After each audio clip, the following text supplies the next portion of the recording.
Merci Erickson. 60 ans que nous nous définissons en fonction de critères qui nous sont étrangers. Régime pluraliste, régime de parti unique, régime libéral, régime communiste, régime socialiste, mais où est le régime adapté aux pays africains dans tout cela? 60 ans de mascarade électorale, tenez-vous bien, entre 1960 et 1989, sur 102 élections présidentielles, le président en exercice a remporté les élections avec en moyenne 92%. Les partis du pouvoir ont obtenu en moyenne 83% des voix. Et dans 29 pays sur 47 en Afrique, les partis d'opposition n'ont jamais été représentés. Et nous parlons de démocratie. Plus de 60 ans d'instabilité. Sur 486 coups d'État tentés depuis 1950 dans le monde, 214 dont 106 réussis ont eu lieu en Afrique, soit un coup d'État par an dans au moins 2 États africains. Plus de 30 ans que nous copions le système de démocratie à l'occidental, 30 ans de résultats électoraux douteux, de crise post-électorale, de gouvernance inefficace. 30 ans de dépenses exorbitantes dans un océan de misère où le minimum n'est pas assuré. 125 milliards de dollars ont été dépensés entre 2000 et 2018 en Afrique subsaharienne pour organiser des élections. Combien d'hôpitaux, combien d'écoles, combien d'infrastructures aurait-on pu construire avec cela? 30 ans d'exercice de pouvoir par des dirigeants plus préoccupés par leur propre survie que par le bien-être de leur peuple. Des dirigeants illégitimes aux yeux des citoyens et cherchant plutôt à maintenir des systèmes autocratiques. Plus de 60 ans de désillusion, de perte de confiance, de mauvaise gouvernance et de stagnation économique. Il suffit de regarder les pays qui ont accédé à l'indépendance au même moment que nous et voir le niveau de vie de leurs citoyens aujourd'hui. Singapour, la Corée du Sud par exemple. Il suffit de regarder le niveau de vie de certains pays auxquels il n'est pas systématiquement rappelé l'importance de la démocratie. Les Émirats arabes unis, par exemple. Qu'est-ce qui est finalement important pour nous, Africains? Copier les autres ou tracer notre propre voie vers nos aspirations profondes? C'est la question. Bonjour à toutes et tous. Merci pour votre présence, pour votre enthousiasme, pour votre engagement et vos encouragements. Depuis les premiers instants où nous avons partagé ce projet avec vous, ce projet qui est aussi le vôtre. Signe que nous ne sommes pas trompés. Il faut que la situation de notre continent change. Et pour cela, il faut réfléchir, il faut construire, il faut partager, il faut convaincre et surtout, il faut agir. Car si nous ne le faisons pas, personne ne viendra le faire à notre place. Je viens de vous décrire la situation qui est inacceptable. Illégitimité, rupture constitutionnelle, 3e mandat, crise politique, absence de décollage économique inclusif.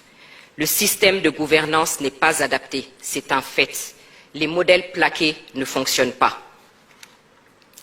Si le but est la gestion vertueuse de la cité par des dirigeants légitimes vers le progrès inclusif, alors il faut accepter, comme le disait Amadou Hampâté-Bâ, que les hommes peuvent atteindre un but commun sans emprunter les mêmes voies. Il est temps de changer, de nous réinterroger et d'élaborer notre propre réponse, celles qui nous sont adaptées. Surtout que nous avons un riche passé, ne serait-ce que l'organisation de nos empires et royaumes. Et n'oublions pas de rappeler à ceux qui sont prompts à la dénonciation à géométrie variable de la question des droits de l'homme que nous, Africains, avons été les premiers à proclamer les droits de l'homme et du citoyen dans la charte du Mandé de 1236. Dans la commission Gouvernance et Institutions, nous avons travaillé sur plusieurs thèmes que nous avons déclinés en faits. Nous versons au débat nos pistes de réflexion pour être complétés, pour être enrichis, adaptés, car nous sommes conscients que l'Afrique est plurielle. Parce qu'une chose est sûre, il faut changer et il faut bien commencer quelque part. Nos pistes de réflexion sont faites sans tabou et de manière constructive. Nous nous interrogeons sur ce qui ne fonctionne pas, notamment la question de la légitimité de nos dirigeants. Ils sont élus sur le papier à l'issue de processus dont la transparence peut clairement être mise en doute dans plusieurs cas. Il est normal qu'à la moindre crise, ils ne bénéficient d'aucun soutien de la population et soient balayés parce que considérés comme illégitimes. D'autant plus que dans plusieurs États africains, nous avons des monarques qui règnent sans contre-pouvoir, sinon sur le papier, et ne rendent pas compte.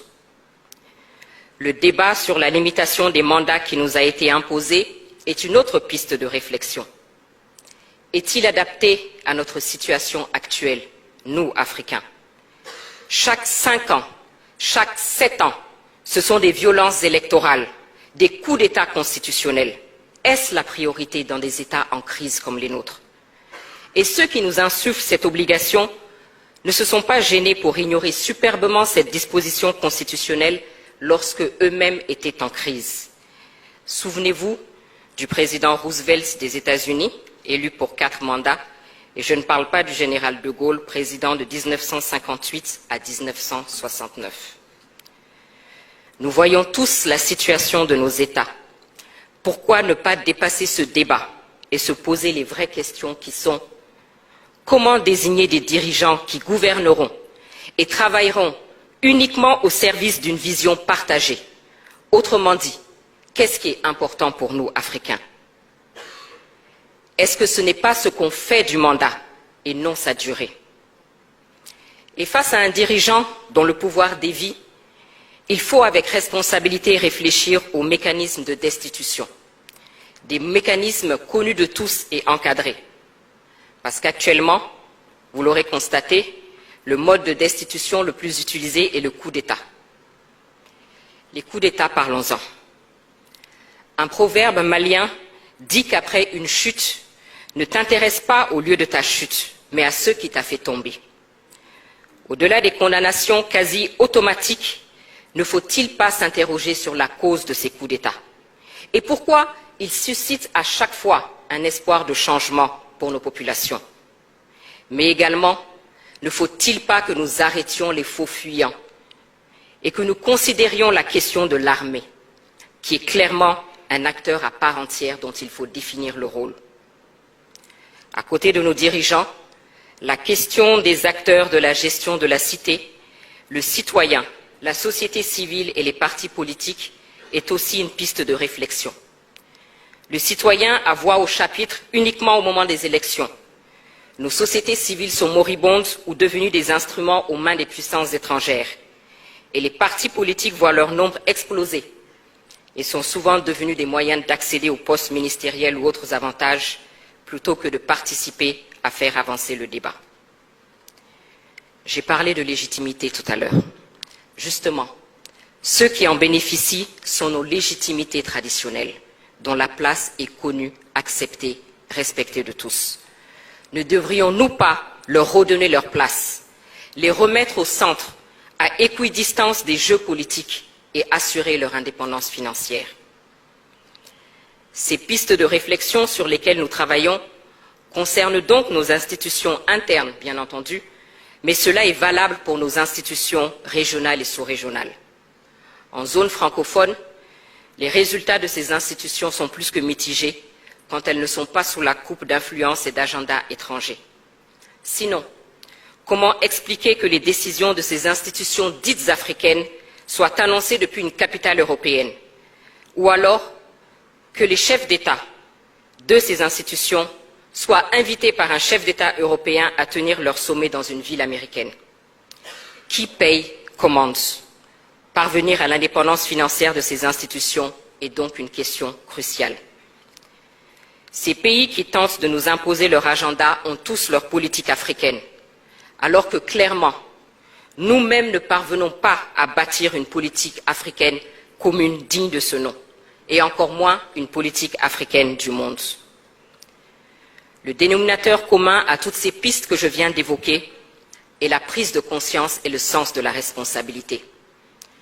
Pour Patrice Lumumba, l'Afrique écrira sa propre histoire. Le temps est venu. Le temps est venu sans idéalisme, sans tabou, et en ayant le courage de remettre en cause certains principes érigés en dogme, et en ayant à l'esprit les besoins réels de nos concitoyens, le temps est venu de rechercher nos propres réponses.